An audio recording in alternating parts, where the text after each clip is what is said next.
이 시간에 한 번 더 좌우에 계신 분과 인사하시겠습니다. 하나님 나라에 합당한 참 제자가 됩시다.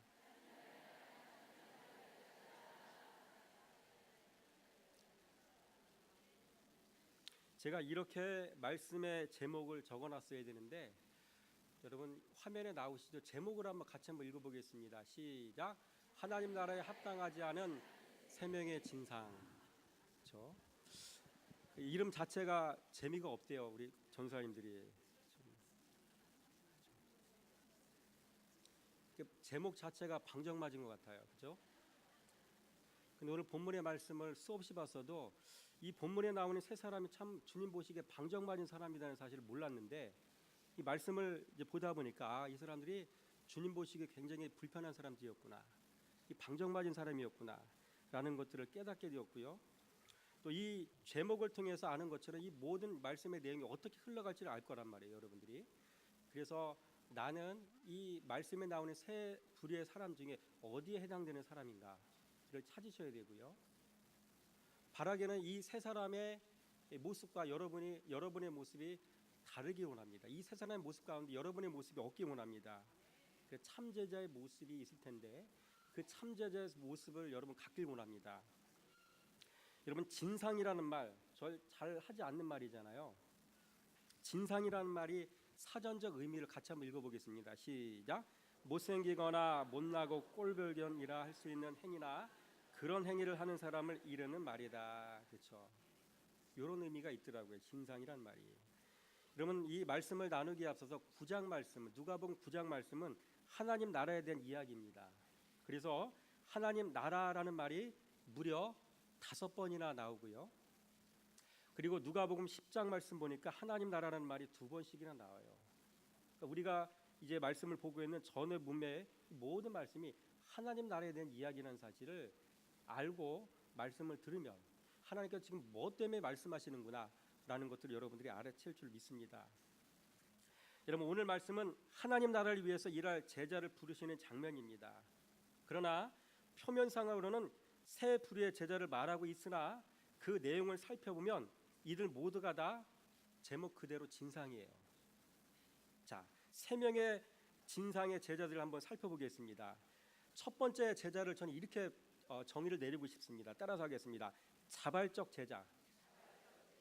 참 듣기에 아름다운 어감이잖아요. 자발적 제자가 있었어요. 우리 57절 말씀 한번 읽어보겠습니다. 시작. 길 가실 때 어떤 사람이 여짜오되 어디로 가시든지 나는 따르리이다. 어디로 가시든지 나는 따르리이다. 참 이게 듣기에 반가운 소리잖아요. 반가운 얘기잖아요. 예수님 참 기뻐하셨겠구나라고 생각할 수 있었겠죠. 그러나 자발적 제자가 되겠다는 이 사람의 요청에 주님은 뭐라고 답변하셨죠? 58절 말씀 시작. 예수께서 이르시되 여우도 굴이 있고 공중에서도 집이 있으되 인자는 머리 둘 곳이 없도다 하시고, 이 말씀을 왜 하셨을까요? 따라서 합니다. 내가 나를 따르겠다는 동기가 의심스럽구나. 예수님의 숨은 뜻이 이거예요. 네가 나를 따르겠다고 얘기하지만 그 따르겠다는 동기가 나는 의심스럽다. 그런 얘기예요. 다시 말해서 넌 사심이 많구나. 명예, 자기의, 이생의 자랑, 안목의 정욕으로 가득 차 있구나. 그게 내가 나를 따르는 동기였구나. 그가 내가 가진 신앙의 동기였구나. 그런 얘기가 되는 겁니다. 그렇죠? 그러니까 예수님 따르면 뭔가 좀 한 자리 할 줄 알았어요. 예수님 따라가면 말씀 한마디에 여러분 죽은 자도 살아나고요. 그죠? 말씀 한마디에 수없이 많은 사람이 몰려들고요. 정치인들 들으면 참 이게 예수님께 배우고 싶은 그런 모습 아니겠어요? 이게 말씀 한마디만 들으면 사람들이 몰려들어요. 그죠? 그러니까 예수님을 통해서 이러한 기적적인 일들을 행하신 예수님을 통해서 뭔가 나는 얻을 수 있겠구나. 부, 명예 이거 다 얻을 수 있겠구나. 이런 동기를 가지고 예수님을 따르겠다라고 하는 그런 숨은 뜻이 있었다는 것이죠. 자발적 제자가 되겠다는 이 사람의 숨은 의도가 이런 것이었죠. 두 번째로 따라서 합니다. 소명받은 제자. 소명받은 제자는 부름받은 제자라는 얘기가 되는 거죠. 자, 59절 말씀 한번 읽어보겠습니다. 시작. 또 다른 사람에게 나를 따르라 하시니 나로 먼저 가서 내 아버지를 장사하게 허락하옵소서. 주님께서 부르셨단 말이에요. 그게 소명받은 제자예요. 그런데 주님께서 이 사람을 제자로 부르실 때 뭐라고 말씀하시며 부르셨는가요? 59절 말씀에 나를 따르라 이렇게 말씀하셨어요. 주님의 부르심에 대한 이 사람의 대답은 무엇이었을까요? 먼저 나로 먼저 가서 내 아버지를 장사하게 허락하옵소서라고 얘기합니다. 그리고 이 사람의 요청에 대해 주님은 뭐라고 말씀하셨죠? 60절 말씀 한번 읽어보겠습니다. 시작. 이르시되 죽은 자들로 자기의 죽은 자들을 장사하게 하고 너는 가서 하나님의 나라를 전파하라 하시고. 아멘. 여러분, 이스라엘의 장례는 우리처럼 3일장이 아니에요. 1년장이에요. 1년장. 그래서 이 사람은 1년 동안 장례를 다 치르고 난 다음에 돌아와서 예수님을 따르는 제자가 되겠습니다 라고 얘기했다는 얘기죠. 그래서 오늘 이 소명받은 제자가 한 말 속에는 어떤 의미가 담겨졌냐면 지금까지 말씀드린 부분이고, 예수님께서 뭐라고 이게 말씀하신 거냐면 넌 나를 따를 마음이 없구나, 넌 나를 따를 마음이 없어, 이렇게 말씀하시는 거예요. 이 사람은 말과 마음의 생각이 일치하지 않는 사람이에요. 주님께서 부르실 때는 모든 예수님의 12제자는 즉시 모든 걸 다 버리고 주님을 따랐다는 얘기죠. 그렇죠? 거룩한 부르심 앞에 피조물인 인간이 반응할 수 있는 모습이 이거예요. 즉시 주님을 따르는 겁니다. 내가 가진 걸 다 내려놓는 겁니다. 여러분, 주님께서는 오늘 이 시간에도 여러분의 삶의 모든 상황 속에서 늘 주님 부르십니다. 너 나를 따르라. 내가 가진 물질을 버려야 되고요, 내가 가진 명예를 버려야 되고요, 내가 소중히 여기는 것들을 다 버릴 수 있어야 되는 겁니다. 그래야 주님의 참제자가 될 수 있는 것입니다. 여러분, 성도가 경계해야 될 사람이 있습니다. 자신의 말과 행동이 일치하지 않는 사람은 우리는 늘 경계해야 됩니다. 말하는 것과 마음이 다른 사람을 우리는 경계해야 됩니다. 여러분, 말하는 것과 마음이 다른 사람은 여러분 치료가 필요한 사람입니다. 내적인 치료가 필요합니다. 그리고 일 시키면 핑계를 많이 대는 사람이 있습니다. 이런 사람들은 10중 8구 주님을 따를 마음이 전혀 없는 사람들인 거죠. 이렇게 말씀드리면 그럴 수 있겠구나라고 그냥 겉으로만 이해하실 것 같아요. 예를 들면 이런 겁니다. 교회 안에서 예배를 드리다 보면 많은 봉사일들이 있어요. 새벽 예배 남들 쉬고 잘 때에 일어나서 나와서 찬양대에 서야 되고요, 이 자리에 서서 대표 기도해야 되고요, 이 자리에 서서 사회도 봐야 되고요, 성경 봉독도 해야 되고요, 헌금 위원도 좀 하셔야 되고요. 그냥 제가 볼 땐 너무나 안타까워요. 전 사람들의 90%의 에너지가 다 거기에 쓰고 있어요. 무슨 얘기예요? 따라서입니다. 내가 주님의 제자가 아니다. 여러분이 주님의 제자가 아니란 얘기예요. 그러니까 알고는 신앙생활을 해야 되는 거예요. 우리에게는 주님을 따를 마음이 전혀 없는 거예요. 그렇죠?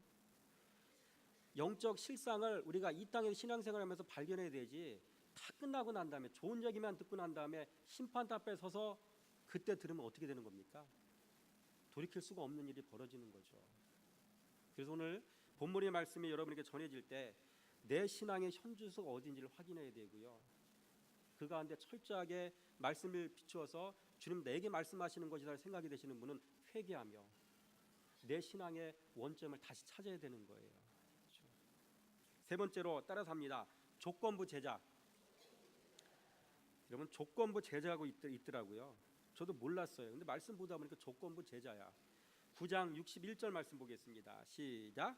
또 다른 사람이 이르되 주여 내가 주를 따르겠나이다마는 나로 먼저 내 가족을 작별하게 허락하소서. 조건부 제자예요. 첫 번째로 주님의 부르심에 대한 이 사람의 대답의 특징이 무엇인가요? 따라서 합니다. 주여 내가 주를 따르겠나이다마는, 내가 주를 따르겠나이다 라고까지는 좀 좋았어요. 그 뒤에 많은이라는 말이 왜 붙었을까요? 토시 하나가 이게 굉장히 의미를 주는 거예요. 말끝을 지금 흐리고 있는 거예요. 핑계거리를 지금 만들어낸 거예요. 뭐라고 핑계댔을까요? 이 사람이 들이대는 핑계가 있어요. 61절 말씀 시작. 또 다른 사람이 이르되 주여 내가 주를 따르겠나이다마는 나로 먼저 내 가족을 작별하게 허락하소서. 그렇죠? 나로 먼저 내 가족을 작별하게 허락하소서. 이 사람은 예수님의 제자가 되기를 작정을 했지만 아직도 세상에 대한 미련을 버리지 않은 사람입니다. 그렇죠? 여러분 이 땅에 보면은 많은 사람들이 이런 부류에 해당이 됩니다. 조건부 제자예요. 조건부. 신앙생활의 조건이에요. 그렇죠? 주님께서 나에게 이걸 해주시면, 그렇죠? 그걸 해주지 않으면 떠나가요. 근데 주님께서는 떠나가도 말리지 않으셔. 그래서 사역을 할 때 보면 목회자분들이 떠나겠다는 사람은 막으면 안 돼. 그렇죠? 그 사람 붙잡아봐야 동기 자체가 잘못된 거기 때문에 붙어 있을 수가 없는 거예요. 그래서 떠나겠다는 성도는 그냥 축복기도하고 보내줘야 되고요. 오겠다는 성도는 환영을 해줘야 되는 거죠. 그에게 기회가 있기 때문에. 그렇죠? 주님께서는 이러신 분이셔요. 그러니까 인격적으로 갈 사람을 보내주는 거야. 그렇죠? 생명을 가지고 계신 분이 그리스도이신데, 생명이신 분이 그리스도이신데 그분에게 달려드는 사람은 살지 않겠습니까? 누가 지금 아쉬운 상황입니까? 성도들이 아쉬운 상황 아니겠습니까? 그렇죠? 주님은 이런 분이십니다. 여러분 이 사람은 왜 주님의 부르심에 핑계거리를 들먹였죠? 따라서 합니다. 하나님 나라를 몰라서 그렇다. 그렇죠? 핑계가 많은 사람은 대부분이 다 하나님 나라를 모르는 사람들이에요. 하나님 나라를 아는 사람은, 그 실체를 아는 사람들은 거침없이 직진할 수밖에 없어요. 그게 생명이니까. 그렇죠? 오늘 믿음의 성도님들은 하나님 나라를 소유하고 그 나라를 향해서 직진하는 성도가 되시기 바랍니다. 이렇게 핑계거리를 들먹이며 차일피일 미루는 이 사람에게 예수님께서 예로 되신 속담은 무엇이었죠? 62절 말씀 시작. 예수께서 이르시되 손에 쟁기를 잡고 뒤를 돌아보는 자는 하나님 나라에 합당하지 아니하니라 하시니라. 손에 쟁기를 잡고 뒤를 돌아보는 자, 이 속담의 비유를 말씀하셨어요. 여러분 이 속담은 무슨 뜻이죠? 마음이 분리되어 정작 해야 할 일을 수행하지 못하는 경우에 해당하는 속담으로, 제자가 되어 나를 따르겠다는 너의 결심이 가족과 작별 인사하는 동안 번복될 수도 있는 만큼 내가 가진 신앙이 나약하구나, 그런 뜻인 것입니다. 네 번째로, 지금까지 이 세 명의 진상들이 가진 공통점이 있었습니다. 무엇입니까? 화면에 안 나오죠. 따라서 합니다. 모두 다 하나님 나라를 경험하지 못하였다. 그렇죠. 두 번째, 모두 다 망상에 사로잡혀 사는 사람들이었다. 그렇죠. 이 사람들의 공통점이 이거예요. 하나님의 나라를 소유하지 못하면 어떤 누구든지 이 두 가지의 바운드를 벗어날 수가 없어요. 하나님 나라를 경험하지 못했기 때문에 잘못된 세상의 것이 진리인 줄 알고 쫓아가요. 자기 자신의 마음속에 만들어진 망상을 진리로 붙잡고 살아간다고요. 우리 믿음의 성도는 하나님 나라를 소유하고 그 나라를 향해서 전심전력하는 그런 믿음의 성도가 되기 원합니다. 세 번째로, 결론입니다. 그렇다면 하나님 나라에 합당한 제자는 어떤 제자이겠습니까? 첫째, 하나님 나라를 소유한 자가 되어야 합니다. 따라서 합니다. 하나님 나라를 소유한 자가 되자. 근데 오늘 본문에 나오는 세 명의 진상은 뭐예요? 하나님 나라를 이미 소유한 자가 아니라는 얘기예요. 그렇죠? 우리가 잘 이 말씀 들으면 생각할 게 뭐냐면, 대부분의 그리스도인들이, 대부분의 교회 안에 있는 사람들이 하나님 나라를 자기는 소유했다고 생각을 해요. 그 자기만의 착각이란 얘기죠. 그런 경우가 비일비재할 수 있다는 얘기예요. 두 번째로, 따라서 합니다. 실시간으로 하나님 나라의 소식을 들어야 한다. 그렇죠? 실시간이어야 돼요. 실시간. 그렇죠? 유기성 목사님 그 책 중에 보니까 24시간 하나님과 동행하기, 뭐 주님의 음성 듣기 얘기하는데 시간을 한정 지을 수는 없어요. 그렇죠? 하나님께서는 우리에게 말씀하실 때, 우리를 터치하실 때 실시간이시더라고요. 실시간. 잠을 자도 꿈에서, 걸어가도 사람 만날 때 만나는 사람을 통해서 뭔가 교훈 주시고, 하나님의 터치는 실시간이더라고요. 시간에 제한이 없어요. 그러면 하나님 나라의 소식을 늘 듣는, 그분의 음성을 듣는 성도가 되시기 바랍니다. 셋째, 따라서 합니다. 하나님 나라를 전파하는 자가 되어야 한다. 근데 우리는 첫 번째, 두 번째는 내비두고 세 번째만 얘기해. 복음 들고 나가서 전하면 돼. 그냥 그 말씀을 전해도 감동이 없어. 내가 왜 전해야 되지? 가슴에 흥분과 뭐 이런 거 기쁨들이 있어야 되잖아요. 왜 그런가요? 첫째, 하나님 나라를 소유하지 않았고요. 하나님 나라의 소식을 실시간 듣지 않는 거야. 그 생동감이 없는 거야. 그 말씀만 전하는 것에 늘 한계가 있는 것이죠. 우리 믿음의 성도는 하나님 나라를 소유한 자가 되기 원합니다. 그 나라의 소식을 실시간으로 들으시기 바랍니다. 들었으면 그 소식을 세상에 전하시기 바랍니다. 네 번째로 하나님 나라를 빼앗기지 않는 방법 두 가지가 있어요. 하나님 나라를 빼앗기지 않는 방법 두 가지. 첫째로 따라서 합니다. 소극적인 방법. 그렇죠. 따라서 합니다. 거룩으로 보호막을 만들어라. 여러분, 성도는 말씀 안에 머무는 삶을 살면 그 말씀이 죄로부터 그 성도에게 보호막이 되어져요. 그렇죠? 요한복음 15장 4절 말씀 화면 나오나요? 시작. 내 안에 거하라. 나도 너희 안에 거하리라. 가지가 포도나무에 붙어있지 아니하면 스스로 열매를 맺을 수 없음 같이 너희도 내 안에 있지 아니하면 그러하리라. 그렇죠? 첫 번째 조건이 이거예요. 그리스도 안에 거하는 거. 그렇죠? 그리스도 안에 거하는 자가 되시기 바랍니다. 이렇게 말씀 안에 머무는 과정 속에 우리가 알아야 될 말씀 묵상의 방법이 있어요. 말씀을 읽어 제끼는 게 아니에요. 그 말씀 뭘 나한테 얘기하는가 묵상을 해야 돼요. 말씀 묵상의 방법을 가르쳐 드리겠습니다. 첫 번째는 따라서 합니다. 말씀을 분석해라. 말씀을 분석을 잘 하셔야 돼요. 자, 이게 뭘 얘기하는 건가 잘 분석을 하시고, 두 번째 따라서 합니다. 분석한 말씀을 종합해봐라. 내가 지금 깨달았던 말씀을 다시 종합해봐야 돼. 무엇을 여기서 얘기하고 있는 건가? 종합할 때 내가 분석이 제대로 된 거예요. 따라서 합니다. 말씀을 역행해봐라. 여기에서 노다지들이 많이 나와요. 말씀을 거꾸로 역행해서 생각해 보는 거예요. 오늘 말씀해 보니까 자발적 제자, 소명받은 조건부 제자가 모두 다 하나님 나라에 하나님 나라를 소유하지 않는 제자예요. 반대로 어떻게 하면 하나님 나라를 소유한 제자가 될 수 있을까? 거꾸로 생각을 해보는 거죠. 이 역행하라는 얘기예요. 이게. 그러니까 이런 과정을 통해서 우리의 삶 속에 적용할 수 있는 생명의 말씀이 거기서 발견이 되어지는 거예요. 따라서 합니다. 묵상하고 묵종하고 묵생하라. 묵상은 뭐야? 그리스도를 깊이 아는 거, 이해하는 거예요. 묵종은 뭐야? 이해한 말씀에 내가 종이 되는 거예요. 그렇죠? 묵생은 뭐야? 그대로 말씀대로 사는 거예요. 이 세 가지의 과정이 성도에게 있어질 때 그 성도는 주님의 참된 제자가 될 수 있는 거예요. 이 세 가지 과정이 되어질 때 우리는 하나님 나라를 소유한 자가 될 수 있는 것입니다. 여러분, 묵상하시기 바랍니다. 묵종하시기 바랍니다. 묵생하시기 바랍니다. 그렇죠? 이것이 바로 소극적인 방법. 두 번째로 적극적인 방법이 있어요. 따라서 합니다. 하나님 나라를 잘 아는 자가 되라. 무슨 얘기예요? 여호와의 율법을 주야로 묵상하여 하나님 나라를 알아가는 것이에요. 묵상을 통해서 알아가고, 그렇죠? 실시간으로 말씀하신 주님의 음성을 듣고 그 하나님 나라를 알아가고, 이런 과정들이 우리의 삶 속에 있어지기 원합니다. 그렇죠?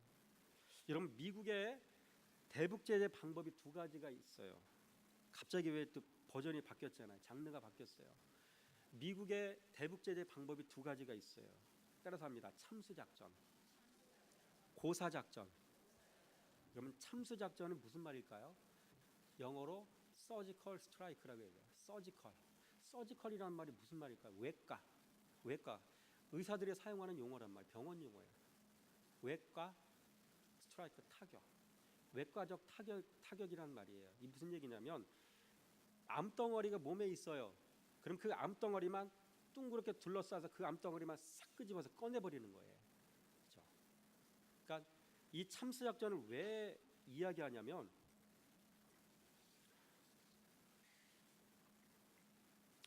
여러분 이 김정은만 이게 암덩어리 아니에요? 미국에서 볼 때는 걔만 싹 도려내면은 알아서 스스로 붕괴해 버리는 거야. 그러니까 우리나라가 들어가서 통일시켜 버리면 되는 거야. 그러니까 이런 얘기가 되는 거죠. 병변만 도려낸다라고 해서 참수작전이라고 얘기하는 거예요.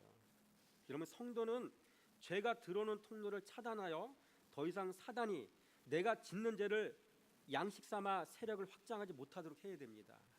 우리는 눈을 통해서, 입을 통해서, 우리의 귀를 통해서 죄가 들어왔었잖아요.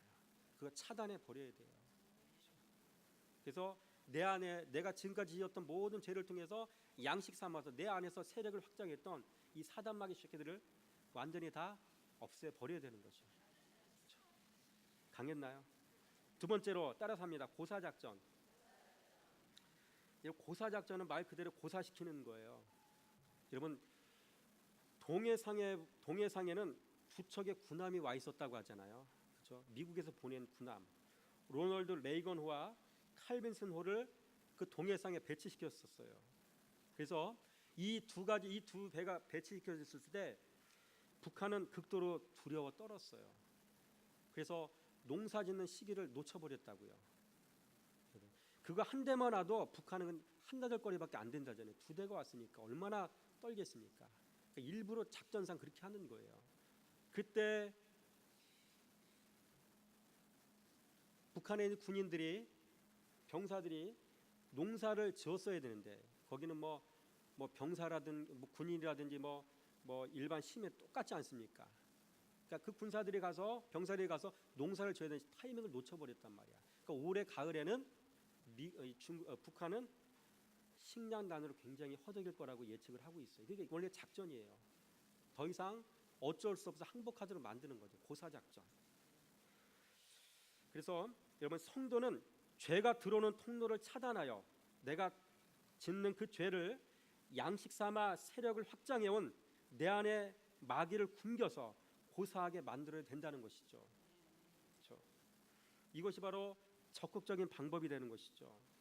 여러분 하나님 나라에 합당한 제자는 어떤 제자입니까? 네 가지 조건이 있습니다. 따라서 하겠습니다. 착하고 좋은 마음을 가진 성도이어야 한다. 따라서 합니다. 말씀을 잘 듣는 성도이어야 한다. 말씀을 듣고 지키는 성도이어야 한다. 말씀을 듣고 지키어 인내로 결신하는 성도이어야 한다. 제가 수없이 많이 말씀드렸어요. 누가복음 8장 15절 말씀이에요. 여러분 이 조건을 다 갖춘 성도를 성경은 어떤 사람이라고 말합니까? 따라서 합니다. 좋은 바 성도. 좋은 바 성도라고 이야기해요.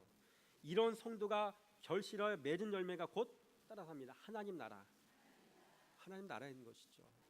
바라기는 오늘 본문 말씀 속에 나와 있는 여러분 자발적인 제자, 소명받은 제자, 여러분 조건부 제자가 아니라 오늘 마지막 말씀에 나와 있는 좋은 밭을 가진 그런 주님의 참된 제자가 되어서 마지막 때 주님 앞에 귀하게 쓰임 받는 우리 승위계 성도님 되시기를 주님의 이름으로 부탁을 드립니다. 기도하겠습니다. 참도신 하나님 감사합니다. 주님의 은혜와 축복 가운데 아버지 시간은 짧은 시간을 통해서 하나님 또 세 명의 아버지 주님을 따르겠다라고 하는 그런 제자의 모습을 살펴보면서 아버지 너무나 또 빈약하고 연약한 신앙의 모습을 발견합니다. 혹여나 이 세 사람이 가졌던 신앙의 모습이 나 자신의 신앙의 모습이 아닌 걸 다시 한번 아버지 정말 들춰보게 하심을 감사드립니다. 깨닫게 하심을 감사드립니다. 아버지 바라기 원하는 것은 이러한 세 명의 제자의 모습이 우리 자신의 모습이었다고 한다면 이 시간 이후부터의 아버지 신앙의 삶을 살아가는 가운데 우리 모든 성도의 신앙의 모습이 아버지 더 이상 이 세 사람의 모습이 아니라 참 제자의 모습, 아버지 하나님 나라를 소유한 아버지 주님의 제자의 모습이기 원합니다. 아버지 이런 아버지 신앙의 목표를 가지고 달려갈 때 하나님 우리에게 찾아와 주시곤 합니다. 우리를 만져주시고 붙잡아 주심을 통해서 말씀을 통하여 주님을 깊이 알아가는 아버지 성도가 되게 하시고 하나님 나라를 온전히 소유한 자가 될 수 있도록 역사해 주시곤 합니다. 예수님 이름으로 감사하며 축복하며 기도드렸습니다.